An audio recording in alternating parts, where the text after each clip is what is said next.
Рахмат. Бул мыйзамдын долбоорунда мыйзамдын беренелерине өзгөртүүлөр киргизүү менен бирге эле ыйгарым укуктар да кеңейтилип атыптыр да, менин билишимче. Ыйгарым укуктар кеңейтилгенден кийин бул каржыланып атабы? Кошумча. В рамках бюджета бүт бар эле.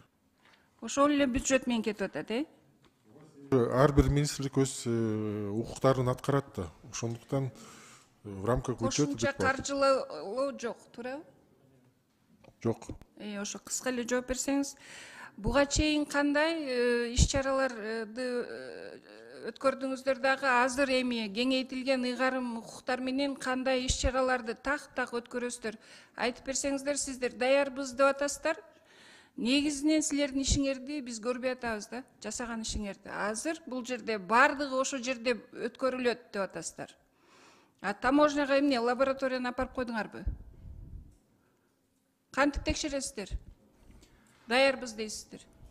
Әсіреншен өткөрмө пунктта баягы ар бир азыркы күндө аткарып жаткан жумуштарын аткарыла берет. Лабораториялары бар, бул ветеринар службаларын өздөрү эле текшерет. Болгону жөнөкөй тил менен айтканда, азыр өткөрмө пунктта жүк келе аткан болсо, ар бир госорган баягы бир эле маалыматты регистрация кылып отурган бир кадамыбыз бар. Ошол кадам жокко чыгарылат. Бул маалымат системада бардык маалымат болот. Баягы доступ беребиз деп атпайбызбы госоргандарга. Регистрация деген жок болот. Андан сырткары системабыздын өзүндө бул санариптештирүүнүн чоң кадамы госоргандар өзүнүн чечимдерин дагы жазат.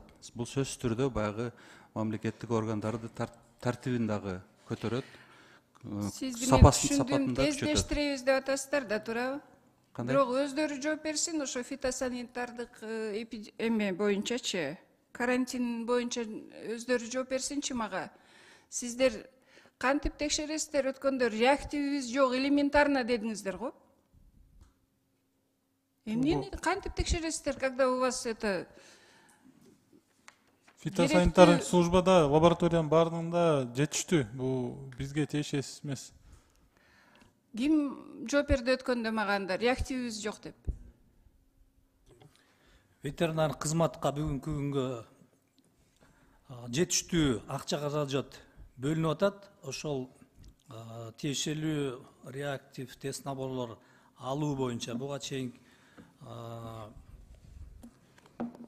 баягы бир аз запастары бар болчу. Азыр бүгүнкү күндө алынып атат. Биз жана келген жүк атайын склад временного хранения дейт. Ошонден үлгү алынып, лабораториядан текшерүүдөн өтөт да. Реактивиңиз бар экен да? Азыр буюрса келип атат. Жок эле. 54 миллион сом бөлүнүп атат. Негизи жок эле, туура? Аз санда болчу. Жетишсиз болчу. 9 миллион 600 миң бөлүнчү да жылына. Азыр канча бөлүндү? 54 миллион бөлүнүп атат. Эми ошондо ишкерлерге кандай пайда алып келесиздер, мамлекетке кандай пайда түшөт? Кыска айтып бериңиздерчи. Коопсуздук сакталат. Кандай коопсуздук? Азык-түлүкпү? Тамак аш коопсуздугу. Сиздерде? Башка органдарда? Сизде кандай жыйынтык болот сизде? Фитосанитар кызматта ошо контролдун бизге тиешелүү гана жүктөрдү бизге таможня бергендиги, бул убакыт кыскаруу, бул биринчисинен ишкерлерге жеңилдик. Экинчиси тамак аш коопсуздугу, бул фитосанитардык коопсуздук. Азык-түлүк коопсуздугу, элдин коопсуздугу, туурабы? Биздики биринчи очередь өсүмдүктүн коопсуздугу да, биз карайбыз ошону. Жок, өсүмдүктүн коопсуздугу болгондо элге пайдалуу, зыяндууларын аныктайсыздарбы? Өсүмдүккө зыяндуу организмдерди аныктайбыз биз. Зыянкечтер, оорулар жана ото чөптөр өсүмдүктөргө зыян алып келчү. Мамлекетке кандай пайдасы тиет? Сиз жооп бересиз го дейм.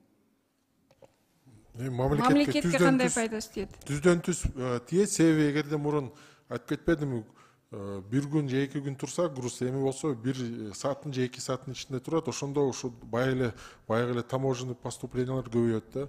Ошондуктан посттордон бир күндө мисалы 100 машинеден өтүшү мүмкүн. Бурун болсо 20 болсо, азыр 100 машинеден өтсө, ар бирөөсүнөн таможенный платеждор өтөт бачымыраак, анан ушу экономикалык өсүшкө Финансылык эмес эле пайда келтиреби же кандай? финансылык жагынан да пайда келтирет, себеби мурун аз өтсө азыр бачымыраак, анан көбүрөөк өтөт да машиналар.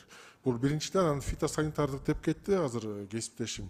Бул жагынан да мындай качественный эмелер, өсүмдүктөр кирет. Ошо киргенде ошол биздин эмебизге, ошо агрардык секторго да тиешеси бар да, жакшы пайдасы бар. Негизинен бул жерде азык түлүк коопсуздугу ушу элдин коопсуздугу болот да. Ошо негизде ишти алып баруу керек. Реактив жок, тигибу деп шылтоо айтпай. Бул мыйзамды колдоймун, бирок ишиңиздердин жыйынтыгы болуш керек да. Рахмат.